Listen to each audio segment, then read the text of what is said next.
August 17th, 1942. 23,000 feet above Rabaul harbour, Lieutenant Commander Saburo Sakai closed to firing range on what appeared to be a solitary American bomber. The massive four-engine aircraft flew straight and level, seemingly oblivious to the Zero fighter approaching from its vulnerable rear quarter. Sakai had already claimed 56 victories in the skies over China and the South Pacific. This would be 57. Simple mathematics. His finger tightened on the firing button as his gunsight settled on the bomber's broad tail section. Then the American aircraft erupted with defensive fire from positions Sakai hadn't known existed. Tracers converged from the tail, both waist positions, the dorsal turret, and the belly, creating interlocking fields of fire that turned the airspace behind the bomber into a kill zone measured in cubic yards of flying lead. If you're enjoying this deep dive into the story, hit the subscribe button and let us know in the comments from where in the world you are watching from today. Sakai's Zero absorbed hits across its left wing and engine, cowling before he could break away, black smoke trailing as his Sakai engine lost power. The lone bomber wasn't alone at all. It carried 1350 caliber Browning machine guns and enough ammunition to fire continuously for over 20 minutes. The Japanese pilot corps had built their tactical doctrine around destroying individual bombers through rear quarter attacks. They were about to discover that American bombers carried more defensive firepower than most Japanese fighters encountered in their entire combat careers. The morning sun cast long shadows across Boeing Aircraft Company's Seattle production facility as engineers gathered around a full-scale mock-up of what would become the B-17 Flying Fortress. The date was April 9th, 1934, and the design team faced a challenge that would define strategic bombing doctrine for the next decade. How to build an aircraft capable of defending itself during daylight bombing missions deep into enemy territory without fighter escort. Chief Engineer Edward Wells understood the fundamental problem with clarity that came from studying the previous war's bomber casualties. Unescorted bombers flying in daylight were target practice for enemy fighters unless they could generate defensive firepower sufficient to make attacks prohibitively costly. Traditional defensive armament consisted of single machine guns in flexible mounts, allowing gunners to engage attacking fighters from various positions. This approach had proven inadequate during trials, where simulated fighter attacks overwhelmed defensive guns through coordinated tactics and superior maneuverability. Wells proposed a revolutionary solution: concentrate multiple 50 caliber machine guns in powered turrets that could track targets faster than human gunners could manually traverse their weapons. The concept seemed simple enough, but the engineering challenges were staggering. Each 50 caliber Browning M2 machine gun weighed 84 pounds and required ammunition feeds capable of sustaining rates of fire approaching 800 rounds per minute. A powered turret mounting two guns needed to rotate smoothly under combat stress while maintaining accuracy despite airspeed, altitude, and gravitational forces that could reach 4 times normal Earth gravity during evasive maneuvers. The prototype B-17 first flew on July 28, 1935, carrying 550 caliber machine guns in manually operated positions. Test pilots reported that defensive coverage remained inadequate, particularly against beam attacks where fighters approached from directly abreast of the bomber's path. The design team responded by adding more guns, but each additional weapon increased weight and complexity while reducing bomb load capacity that represented the aircraft's primary mission. By 1941, the B-17E model incorporated the lessons learned from British bomber operations over occupied Europe. The aircraft now mounted 10 50 caliber machine guns, 2 each in dorsal and ventral powered turrets, plus single guns in the nose, radio compartment, and both waist positions. The tail position received particular attention, mounting 2 guns specifically positioned to create overlapping fields of fire against the rear quarter attacks that Japanese pilots would later favor. Total defensive armament weight reached 3,800 pounds, including guns, ammunition, and turret mechanisms. Each gun carried between 300 and 500 rounds, depending on position, giving the bomber approximately 20 minutes of continuous fire across all positions before ammunition exhaustion. The numbers represented engineering compromises that balanced defensive capability against payload capacity and operational range requirements. Inside each turret sat mechanisms that allowed gunners to track targets at angular velocities exceeding 60 degrees per second. The Sperry A2 upper turret used electrical motors driving through reduction gears, while the Sperry ball turret suspended its gunner in a rotating sphere that could engage targets approaching from below, the traditional blind spot that fighter pilots exploited against earlier bomber designs. Japanese Naval Air Force intelligence officers studying American bomber specifications in Manila archives during December 1941 found the defensive armament data difficult to believe. 10 heavy machine guns seemed excessive for an aircraft whose primary mission involved dropping bombs rather than engaging enemy fighters. The standard Japanese approach to bomber design emphasized speed and altitude performance over defensive firepower, assuming that proper fighter escort would protect bombers during mission-critical phases. Captain Minoru Genda, one of the Imperial Navy's most innovative tactical planners, reviewed the B-17 specifications with growing concern, though not for reasons that would later prove accurate. His worry centered on the bomber's structural strength and altitude capability rather than its defensive guns. American bombers that could operate above 25,000 feet would complicate interception efforts by Zero fighters whose performance degraded significantly at high altitudes. The defensive armament seemed less threatening because Japanese fighter doctrine emphasized high-speed slashing attacks from advantageous positions rather than sustained tail chases, where bomber guns could return effective fire. Zero pilots trained to approach targets at closure rates exceeding 400 miles per hour, fire brief bursts, then disengage before defensive gunners could track and engage effectively. This tactical approach had proven successful against Chinese bombers that carried minimal defensive armament and whose gunners lacked the prowess training to engage highly maneuverable fighters. What Japanese intelligence failed to appreciate was the psychological impact of sustained defensive fire from multiple positions simultaneously. A bomber carrying 1050 caliber machine guns could generate a defensive fire pattern that filled airspace measured in thousands of cubic feet, with projectiles traveling at 2,800 feet per second. Each round carried sufficient kinetic energy to penetrate aircraft aluminum from ranges exceeding 1,000 yards, while incendiary and armor-piercing variants could destroy engines and fuel systems with single hits. The first combat encounter between Japanese fighters and B-17 flying fortresses occurred on December 8, 1941, when 16 bombers from the 19th Bombardment Group attempted to return to Clark Field in the Philippines following the Pearl Harbor attack. Japanese Zero fighters from the Tainan Air Group intercepted the formation at 18,000 feet, expecting easy victories against bombers they assumed would be poorly defended and flying without fighter escort. Lieutenant Saburo Sakai led his section of 3 Zeros into a standard rear quarter attack against the trailing B-17. His tactical training emphasized exploiting the traditional blind spot directly behind and below the bomber's tail, a position that should have allowed him to close within 300 yards before defensive gunners could effectively engage. What happened next challenged every assumption about American bomber vulnerability. The B-17's tail gunner, Sergeant Meyer Levin, spotted the approaching Zeros at 800 yards and immediately opened fire with both 50 caliber guns. Tracer rounds arced toward Sakai's fighter with accuracy that seemed impossible given the range and relative motion between aircraft. Before Sakai could close to effective firing distance, the bomber's waist gunners joined the defensive fire, creating converging streams of 50 caliber rounds that forced the Japanese fighters into evasive maneuvers. Sakai broke off his attack after absorbing several hits that damaged his Zero's aileron controls and punctured his fuel tank. His wingmen attempted alternative approaches from beam angles, only to encounter fire from the dorsal turret, whose powered traverse allowed the gunner to track targets with speed that manual gun mounts could never achieve. The engagement lasted less than 3 minutes before the Japanese fighters disengaged, having inflicted minor damage on one bomber, while losing no aircraft but consuming valuable fuel and ammunition without achieving decisive results.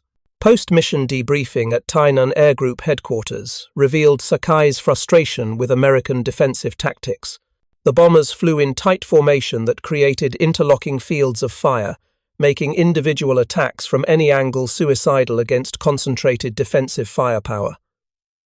More troubling, the 50 caliber machine guns possessed range and accuracy that exceeded Japanese fighter armament, forcing attackers to close within distances where defensive fire became devastatingly effective. Japanese fighter pilots developed tremendous respect for B-17 defensive capabilities during subsequent encounters over the Philippines and Dutch East Indies. Radio chatter included references to the flying porcupine and warnings about specific approach angles that exposed attacking fighters to multiple defensive positions simultaneously.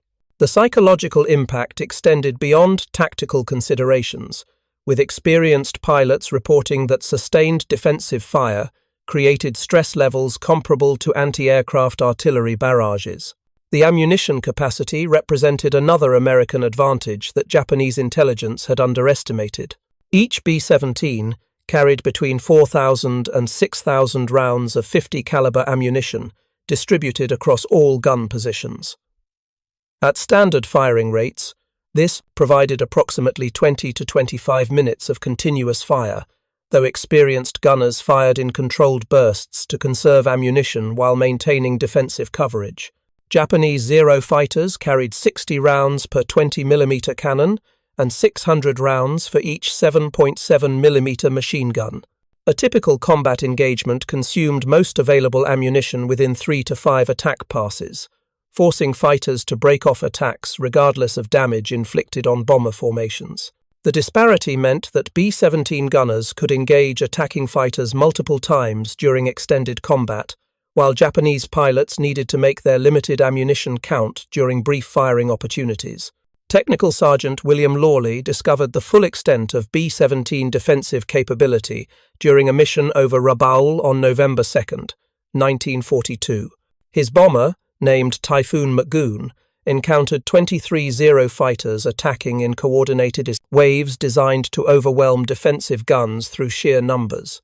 The engagement lasted 47 minutes as Japanese fighters pressed home attacks from every conceivable angle, while Lawley's gunners expended over 3,000 rounds across all positions. The dorsal turret gunner, Sergeant Harold Fisher, personally engaged 15 different fighters, scoring hits on 6 and claiming 2 probable kills when Japanese aircraft broke away trailing smoke. The waist gunners exhausted their ammunition supplies and were resupplied from reserves stored throughout the aircraft, a capability that Japanese fighters completely lacked during extended engagements. When Typhoon McGoon finally landed at Port Moresby, the crew counted over 200 bullet and cannon shell holes in the airframe, testament to Japanese determination and B-17 structural resilience. Japanese fighter tactics evolved to address B-17 defensive firepower through coordinated attacks that attempted to saturate defensive coverage by approaching from multiple angles simultaneously. These tactics required extensive coordination and training, resources that became increasingly scarce as experienced Japanese pilots fell to American fighters and defensive fire throughout 1943 and 1944. The fundamental problem remained unsolved.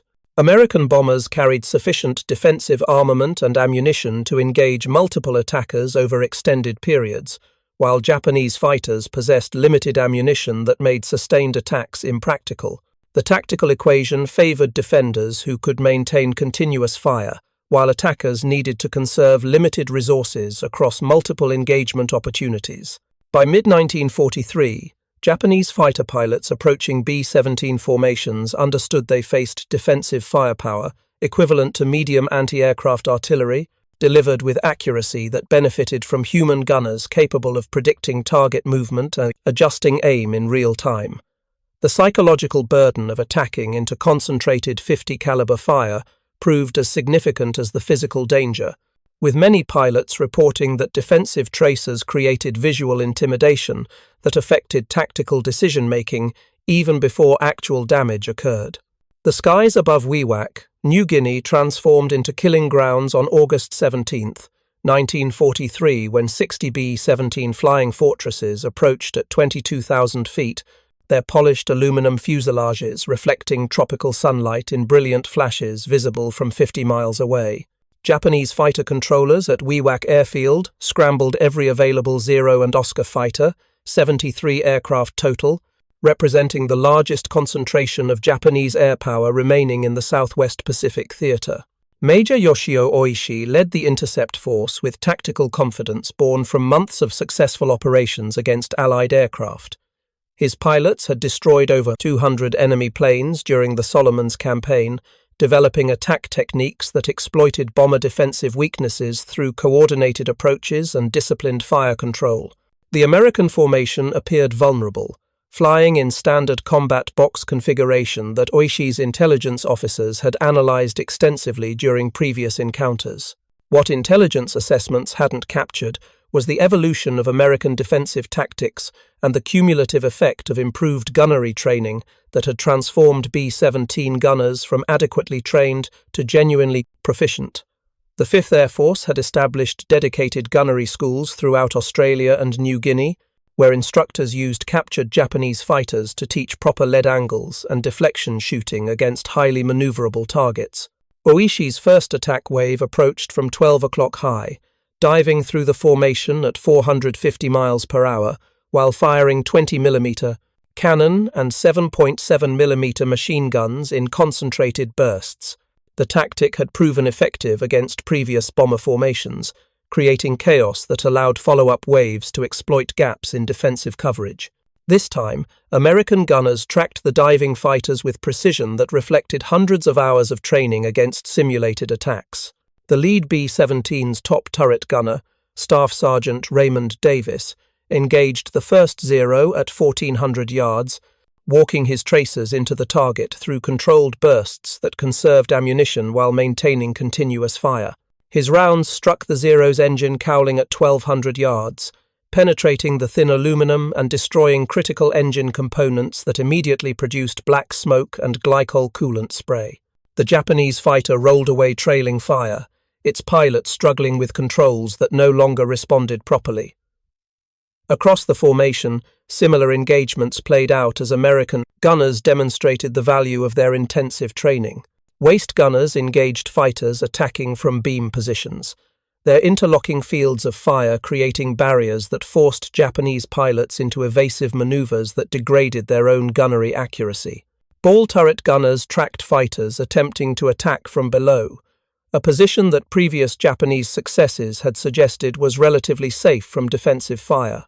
The most devastating American advantage emerged in sustained fire capability that allowed gunners to engage the same target through multiple attack passes. Oishi watched in growing frustration as his fighters broke off attacks, not due to damage sustained, but because they had expended their limited ammunition without achieving decisive hits on the bomber formation.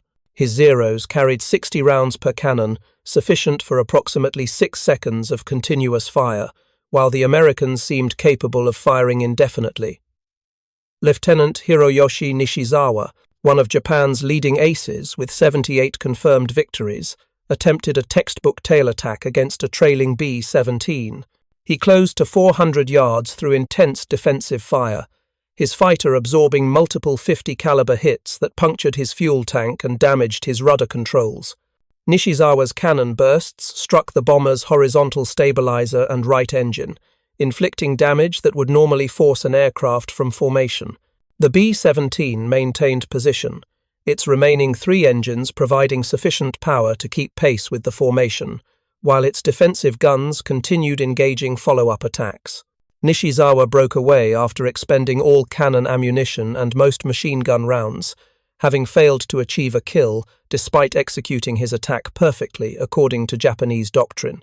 The bomber he had damaged would eventually return to base and fly again after repairs, while his Zero required 3 days of maintenance to patch bullet holes, restore combat capability. The engagement continued for 37 minutes as successive waves of Japanese fighters pressed home attacks with courage that exceeded tactical prudence. American gunners exhausted primary ammunition supplies and switched to reserve stocks stored throughout each bomber, a logistical capability that Japanese planners had never seriously considered. The sustained defensive fire created a psychological environment where Japanese pilots understood that each attack run exposed them to accurate 50 caliber fire for periods exceeding 30 seconds, more than sufficient time for experienced gunners to achieve hits.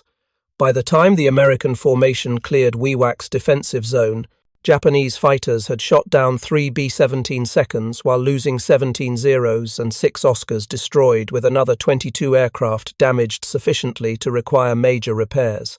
The exchange ratio of approximately 8 Japanese fighters lost for each American bomber destroyed represented an unsustainable attrition rate that would, if continued, eliminate Japanese fighter strength within months. Post-mission interrogation of surviving Japanese pilots revealed the psychological impact of sustained defensive fire from multiple bomber positions. Lieutenant Sadamu Komachi reported that approaching a B-17 formation felt like flying into a steel curtain where tracers appeared to originate from every direction simultaneously. The visual effect created hesitation that degraded attack accuracy even before considering the physical danger from actual projectiles. The knowledge that American gunners could maintain fire for extended periods while Japanese fighters operated under strict ammunition constraints produced tactical paralysis that proved as deadly as the defensive fire itself. Oishi's after-action report acknowledged that current Japanese fighter tactics were insufficient against improved American gunnery and defensive coordination. He recommended developing heavier fighter armament and increased ammunition capacity, but Japanese industrial limitations made such improvements impossible given competing demands for resources across multiple combat theaters. The fundamental problem remained unsolved. American bombers could generate defensive firepower that exceeded Japanese fighter offensive capabilities through superior ammunition capacity and coordinated defensive tactics.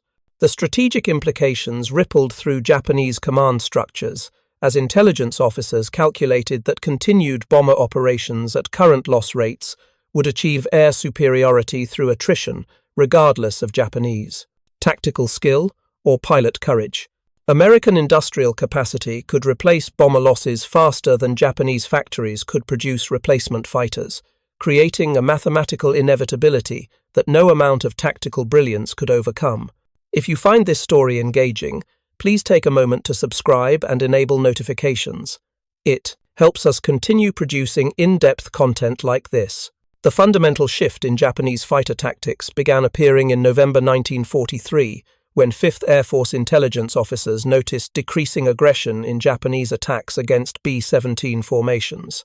Fighter pilots who had previously pressed home attacks to point-blank range now broke off engagements at distances exceeding 600 yards, outside effective cannon range, but also beyond the distance where defensive 50 caliber fire could reliably achieve kills.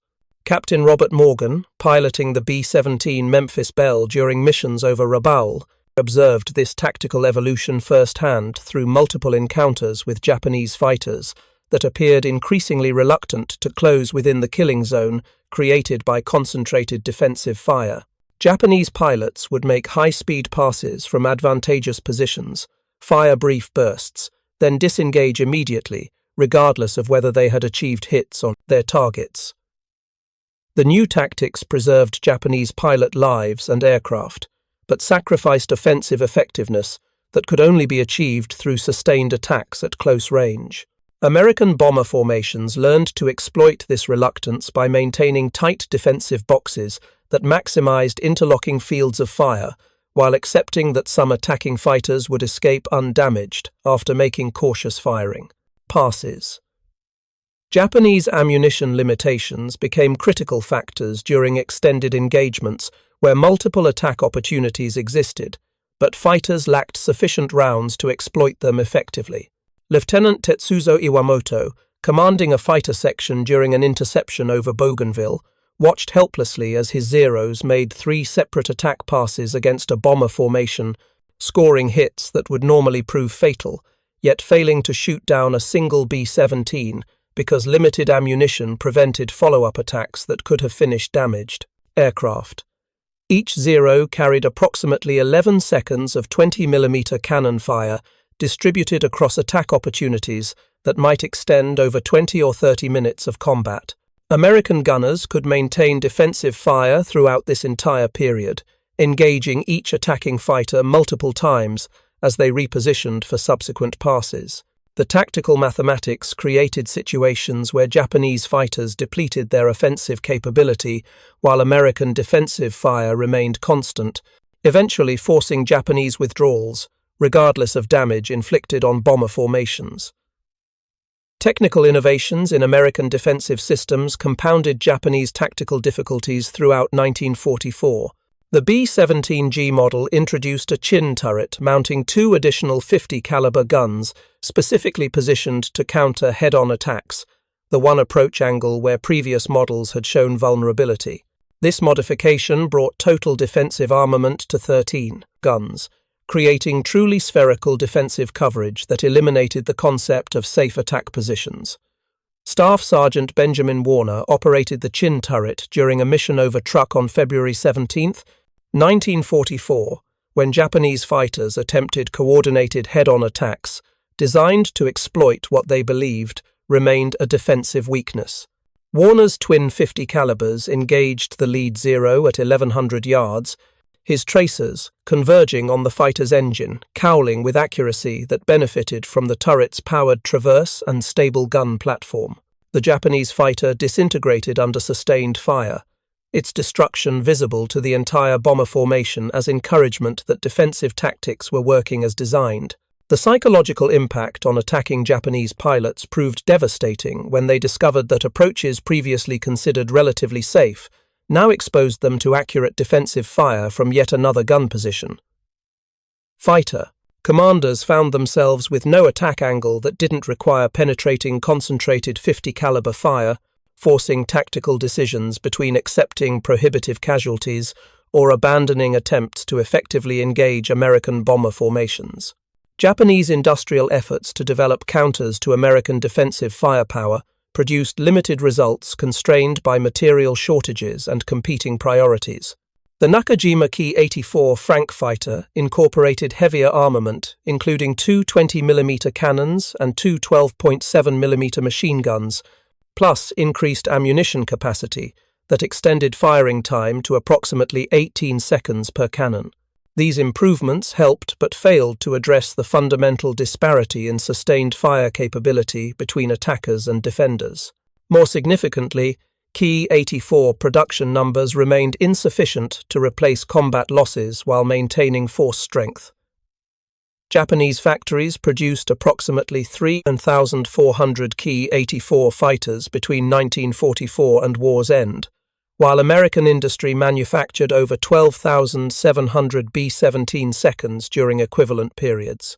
The industrial arithmetic created force ratios that made tactical superiority irrelevant when American replacement rates exceeded Japanese capacity to inflict losses. The ammunition mathematics told the complete story of why Japanese fighters could not effectively counter B-17 defensive firepower regardless of pilot skill or tactical innovation.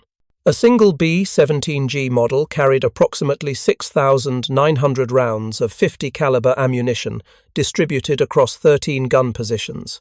At standard firing rates of 400 to 500 rounds per minute per gun, this provided between 12 and 17 minutes of continuous fire across all positions, though practical firing occurred in controlled bursts that extended ammunition availability to 30 minutes or more of combat. A Mitsubishi, a 6M0 fighter, carried 60 rounds per 20mm, Type 99 cannon, and 700 rounds per 7.7mm, Type 97 machine gun. At maximum rate of fire, a Zero could exhaust its entire offensive armament in approximately 11 seconds of continuous firing, though combat doctrine emphasized controlled bursts that extended ammunition across multiple attack passes. Even under ideal circumstances, a Zero possessed sufficient ammunition for perhaps 6 to 8 separate firing opportunities, each lasting 1 to 2 seconds. The disparity created tactical situations where American gunners could engage every attacking fighter multiple times throughout an extended engagement, while Japanese pilots needed to achieve decisive results during brief firing opportunities or accept that they had insufficient ammunition to continue attacks. Experienced Japanese pilots like Lieutenant Saburo Sakai recognized this fundamental disadvantage but lacked the industrial capacity to address it through improved aircraft design or increased ammunition production. The human cost of these mathematical realities accumulated throughout 1944 as Japanese fighter losses exceeded replacement pilot training rates. The Imperial Navy's pilot training program required 18 months to produce combat-ready fighter pilots, while combat attrition rates meant the average pilot survival time decreased to less than 6 months by mid-1944. The mathematics created an unsustainable downward spiral where experienced pilots who understood B-17 defensive tactics were systematically killed, replaced by inadequately trained replacements who lacked the skills to survive their first encounters with American bomber formations. Staff Sergeant Donald Crossley operated a waist gun position aboard the B-17 Shoo Shoo Baby during a mission over Balikpapan on September 30th, 1944, when he personally witnessed the difference between veteran and replacement Japanese pilots. The mission encountered 2 separate fighter interceptions, separated by 30 minutes, providing direct comparison between experienced and novice Japanese tactics under identical conditions. The first wave consisted of 12 veteran pilots flying Ki-43 Oscar fighters who approached the bomber formation with disciplined coordination that reflected extensive combat experience. They attacked in pairs from multiple angles simultaneously, attempting to saturate defensive coverage through synchronized approaches that forced American gunners to divide their attention. The tactics were sound and professionally executed, but they still faced the fundamental problem of limited ammunition against sustained defensive fire. Crossley engaged 6 different fighters during the 17-minute engagement, firing controlled 3 to 5 round bursts that conserved ammunition while maintaining continuous defensive pressure. His position's twin 50 calibers consumed approximately 400 rounds during the entire engagement, leaving substantial reserves for potential follow-up attacks.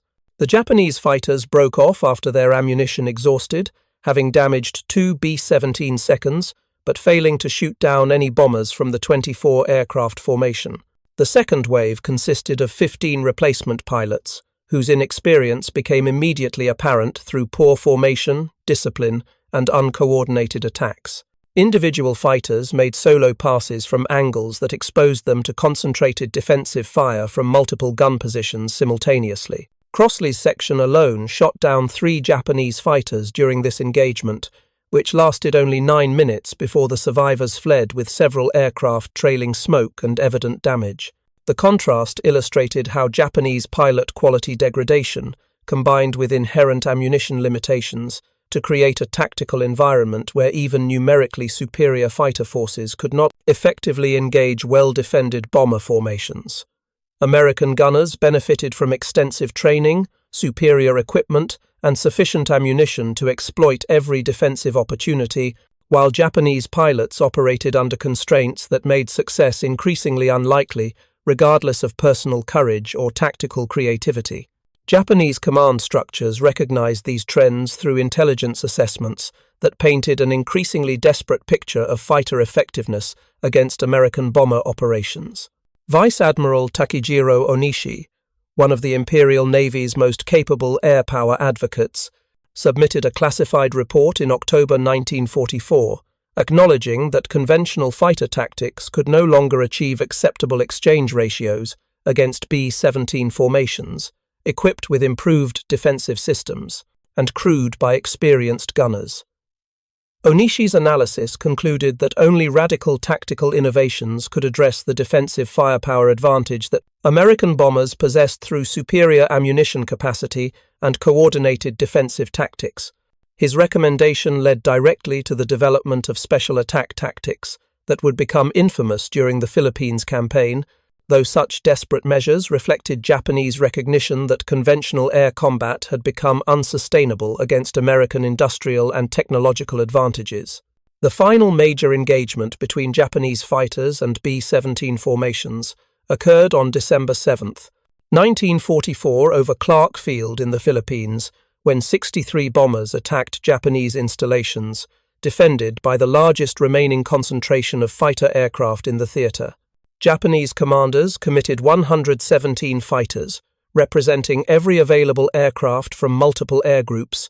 Understanding this represented their last opportunity to inflict decisive losses on American bomber forces before complete air superiority shifted to the Allies.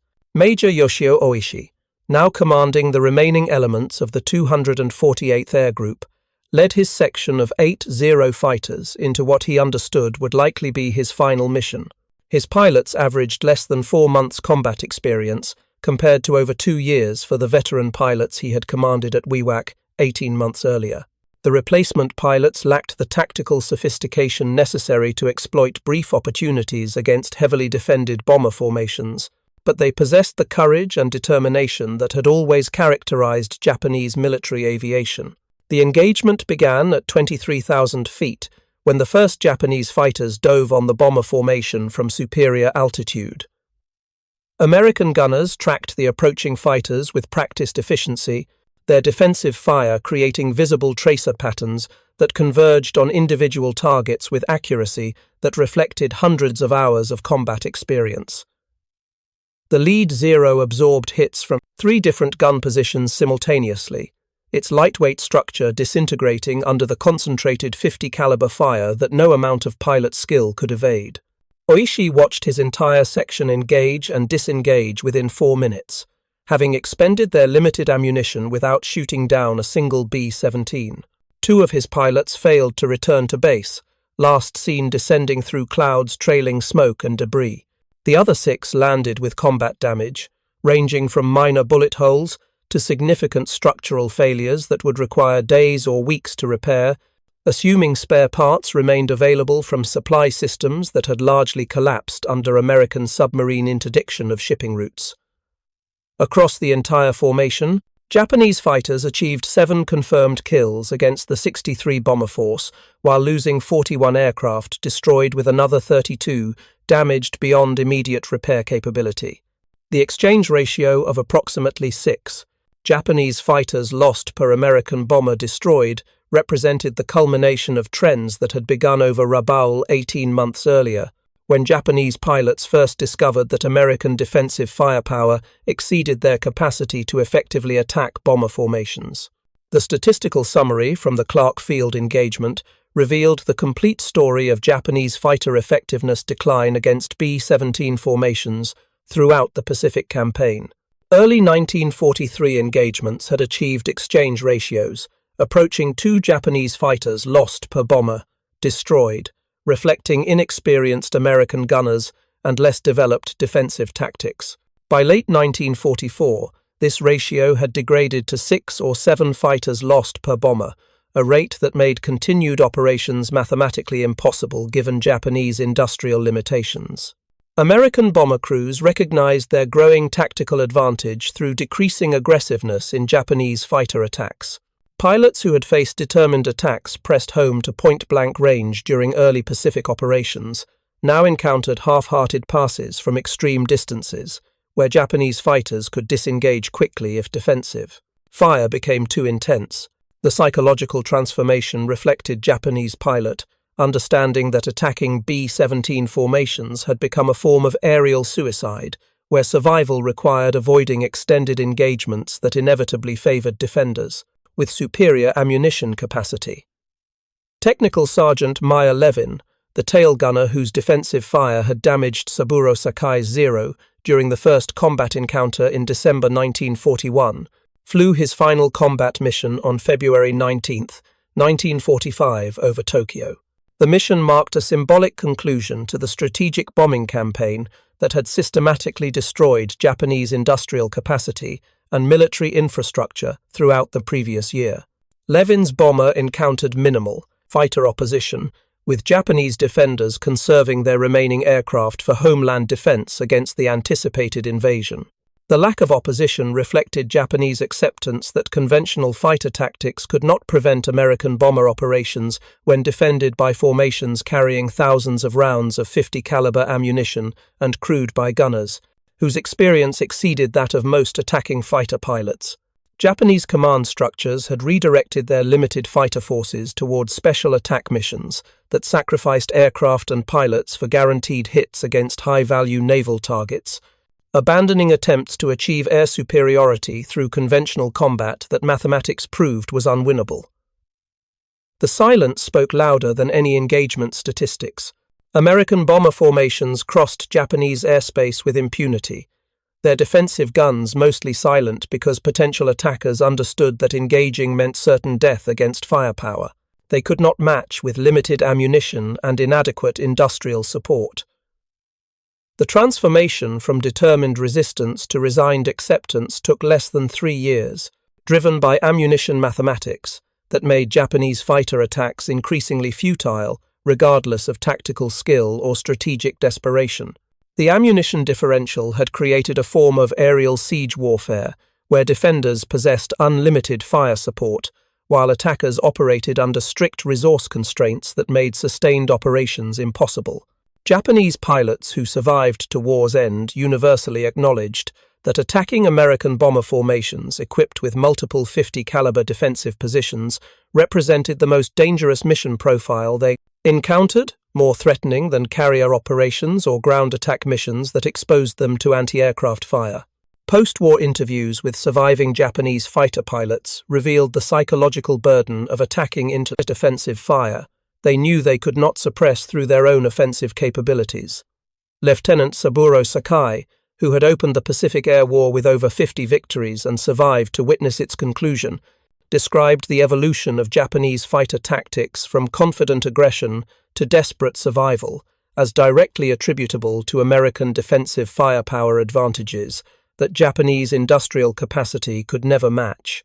The Boeing production lines fell silent on April 19, 1945, when the final B-17 Flying Fortress rolled off the Seattle assembly facility that had produced over 6,800 aircraft during 4 years of maximum production.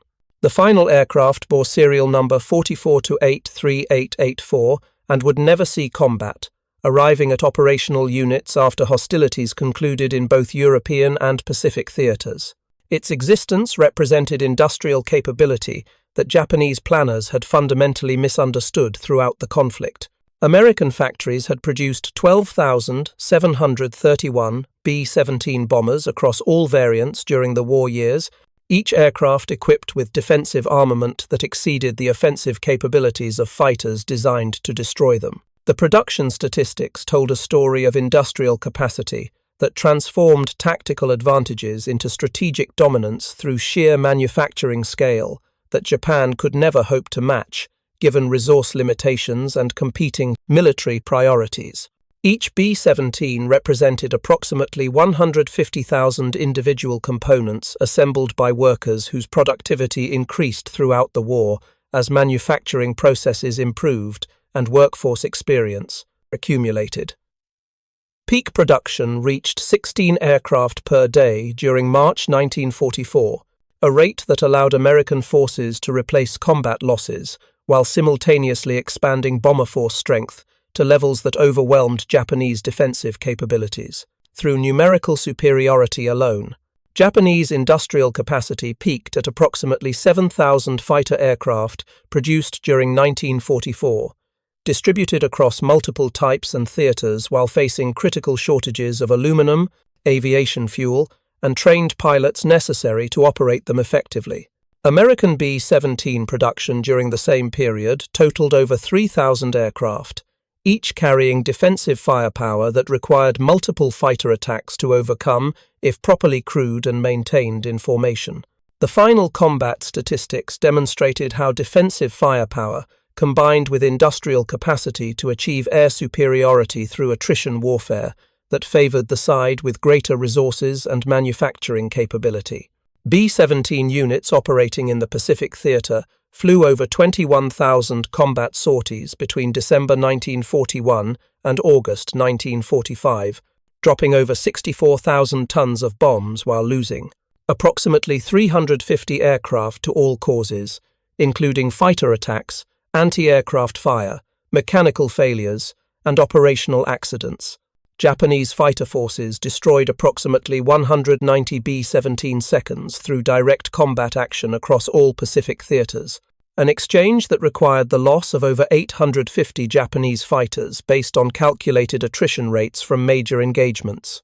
The mathematics created an unsustainable situation where Japanese forces expended 4 to 5 fighters for each bomber destroyed, while American production replaced losses within days, and Japanese manufacturing required weeks or months to restore force strength.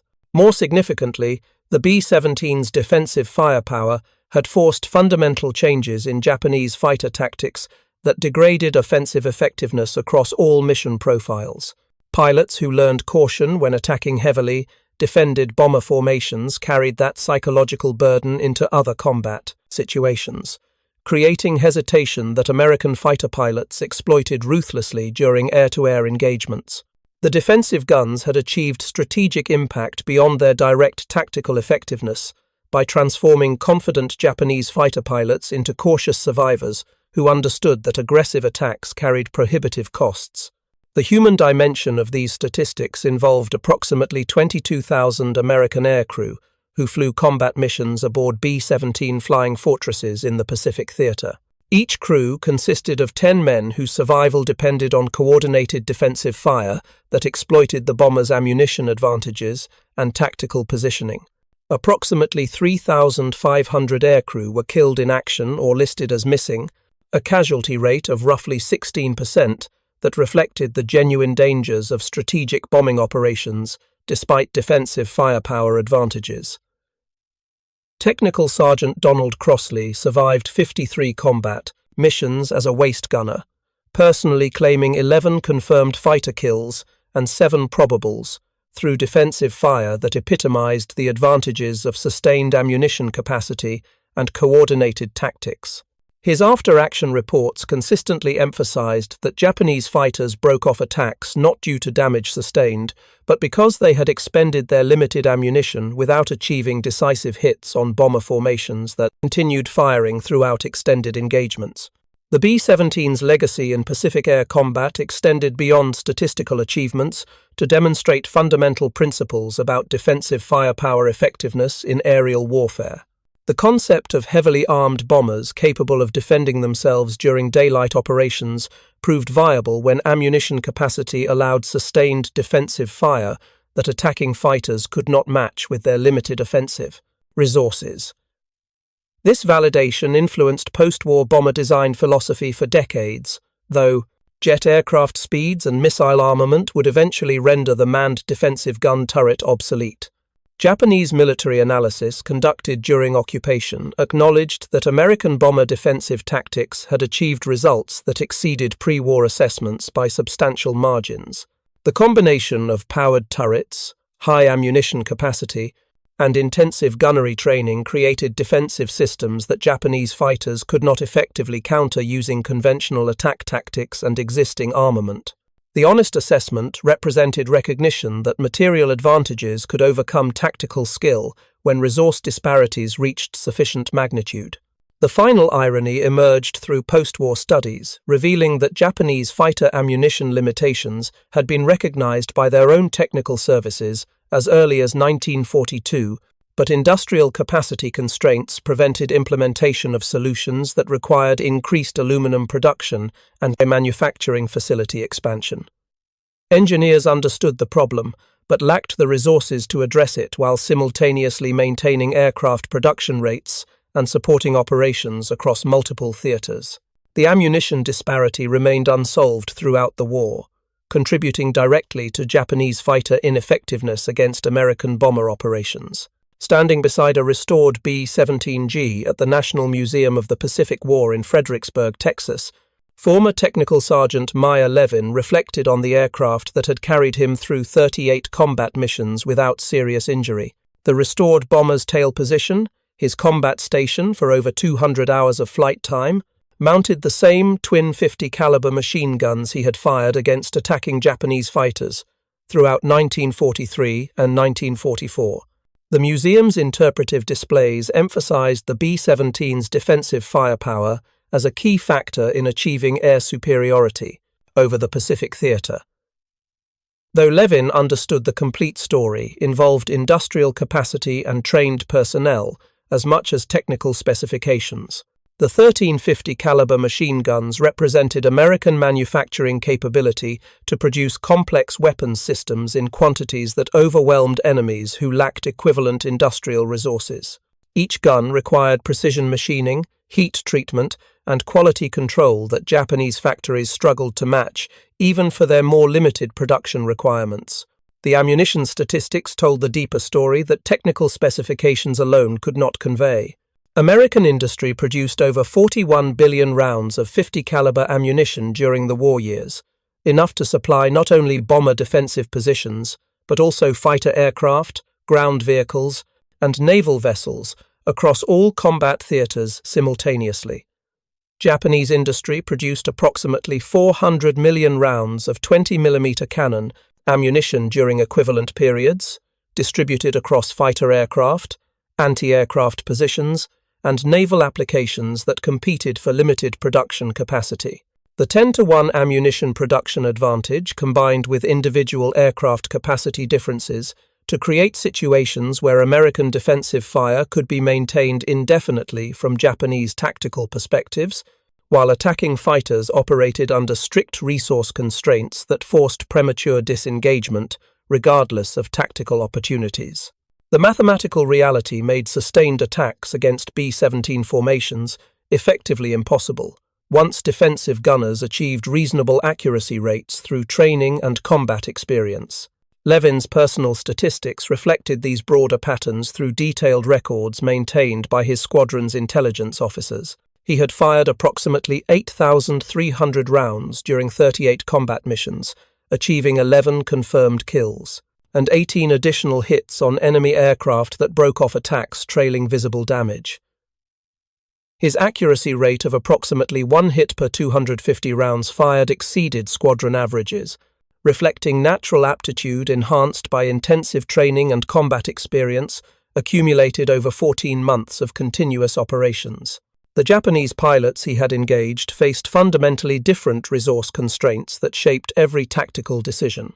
A Zero fighter pilot with 60 cannon rounds needed to achieve kills using an average of 10 rounds per target to successfully engage 6 bombers during a single mission. This required accuracy rates exceeding 20% under combat conditions, involving high closure speeds, evasive maneuvers, and defensive fire that disrupted aim and concentration.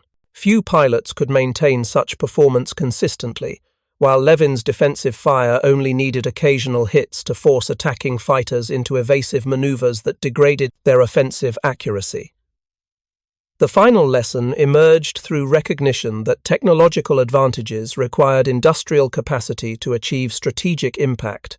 The B-17's defensive firepower represented sound engineering applied to tactical problems, but its effectiveness derived from American ability to produce thousands of aircraft equipped with tens of thousands of machine guns, supplied with billions of rounds of ammunition. Japanese engineers understood defensive firepower principles, but lacked the industrial infrastructure to implement equivalent solutions while simultaneously maintaining production across competing military priorities. The museum's exhibit concluded with a quiet memorial listing names of American aircrew killed aboard B-17 flying fortresses during Pacific operations. Approximately 3,500 names represented the human cost of strategic bombing campaigns that had systematically destroyed Japanese industrial capacity and military infrastructure throughout the final 2 years of the war.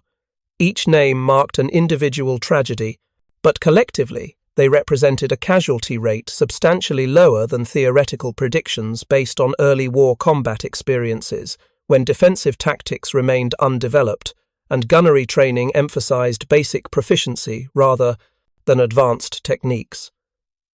The B-17's defensive guns had saved lives through deterrence as much as destruction, forcing Japanese fighters into cautious tactics that reduced their offensive effectiveness while allowing American bombers to complete missions with survivable loss rates.